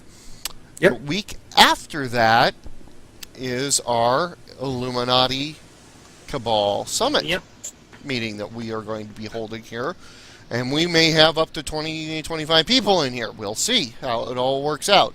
And we have an open invite to any and all Illuminati members to join us actually in the chat in the call, or anybody who's interested in Secret World at all to come to the chat. Now, if this goes over well with the Illuminati folks and what we talk about and such, the next one we'll do will be Dragon or Templar. We will do the same thing for the other 2 factions, even though we are Illuminati. That's why we're doing them first. But Illuminati or GTFO. you betcha. And so we'll be doing it for the other 2 factions as well, as long as this goes over well. And we'll see how it all works out. I actually put an invite out as an event on Facebook on this, and we already had a couple people say that they may show up, or they're going to show up. So we'll see how it all works out. So That'll be awesome. hopefully we'll get ourselves a nice little pack of people in here, and we'll all talk Secret World and why people want to play Secret World, and Yep. and have people advertise for the cabals. Even though we're pretty much blacklisted, we still allow. I'm still going to allow everybody to make a pitch for their cabal when they're in here. In fact, we encourage that. We Yep. encourage our to come in, guys. You want your cabal, or not even just cabal, any guild, any guild from any MMO, come and join us. You want yourself promoted, you want yourself put out there, come say hello to us, and we'll sort something out. Yeah, really, exactly. I mean, it doesn't have to be for the summits that we do this for. I mean, we're willing to work with anybody out there, and to a point. But seriously though, we're talking about we'll definitely have you come on and talk about your guild and promote your guild for whatever game. I mean, we're going to be doing a lot more things with that, a lot more interacting with the community. That's kind of partially my job with the RP, being the RP officer for Secret World. So we'll see how it all works out. So anyways, that's pretty much all we have for tonight at this point. Thanks for watching us with XpLosion on LagSpike.tv. We've got, I believe, Wednesday night is the LagSpike Wrestling, LSW. Yep. And That's not going to happen this week, though. No, this it's week not. is actually got to fix the connection issues on our side. So don't want it to be really laggy for you guys. We'll work something out though in its place. Some gameplay of something. Yeah, we'll like do that. something. And normally Arcade is on Thursday nights, and that's the same type of thing because of the connection issues. We're going to get that Yeah. straightened away this week. So it's going to be a gameplay week this Yep. week. We are focusing on gameplay, and then soon. Hopefully this weekend we'll see you. Yeah. Yep. Yep. Hopefully this weekend we'll have another beta. Yeah, go through. hopefully. I think so. And then Hopefully we don't know joins whether or us. not Kim will be ready for Major Malfunction or not on Saturday. I believe it's Saturday, right? Yeah. Okay. Yep. And then Sunday is, of course, Nerd Junkies News and Reviews. So we've got plenty of shows. We got more shows in the works. We haven't gotten it all straightened down yet, but we're going to have more shows. I got Hopefully my we'll have conspiracy something every. show in the works. Yep, we've got. Hopefully we're going to have at least something every night of the week, and then some. And it'll be a lot of fun. And again, you can see us on. You can see all of our casters off of LagSpike.tv. You can see, of course, Twitch.tv/LagSpikeTV is our main channel at the moment. We have our Twitter account, which is LagSpike_TV. Our Facebook, which is LagSpikeTV. And we've got, of course, don't forget blacklistedgaming.org for the Blacklisted Guild, which all of us are members of. And am I missing anything else, guys? Blacklisted Twit for the Blacklisted Twitter. Yep. Blacklisted Twit for the Blacklisted Twitter. I should know that since I'm the one that pretty much is doing a lot of that work. But, like I said, my brain is like, woo! And, of course, Blacklisted Gaming is also on Facebook as well. Then I'm just going to throw something out there. The LagSpike forums, anyone who I am getting into the YouTube videos, as you can see from the YouTube from this weekend's Guild Wars 2 thing. So if you got any suggestions for any games or whatever that you may want to see, just some gameplay of or whatever, just some BSing around on, just throw a suggestion up on the forums and we'll work something out with that. Yep. Please come to our forums, and we're going to be doing a lot more things for registering with the forums, and doing a lot more giveaways and such like that as time goes on. So, And I think that's about it. So, hey, and if you want a wrestler for LSW Wrestling, go to the forums and say, hey, I want a wrestler. Yep. We've already had a Give couple Adam people some do more that, work and to do. Adam's already made them. So, Make sure you put something in it to say how you want him to look. Yeah, like a picture or something like that. Some inspiration behind the character. Just some ideas, Yep. Okay, and B Woods is going to be starting up his UFC league. UFC league again too. So if you guys are interested in UFC, go do that as well. You sign up there in the forums to get a character made for that. Okay. Anything else, guys? Yeah. B Woods' Twitch TV is twitch.tv/bwoods into O. Yeah. Into O. Mhm. So, there you go. Yep. All right. Is anybody good cast after this? Does anybody want to? I know what I'm doing. I go get food, so. You play with yourself. I'm sure. I'm sure we'll have someone coming up here, probably with here soon after us. So I mean, Stay it's tuned, just guys. something You might see something come live after this. Yep. Definitely watch the Twitter for updates. And follow down channel. I warn all of you. Do it And now. Alrighty. thanks for watching, everybody. That's it. Have a good one, everybody. From everybody here, Cosmic, Adam, Welsh, and then Solar, and myself. Let's see you guys hopefully next week. Bye. Bye. Bye. See you later.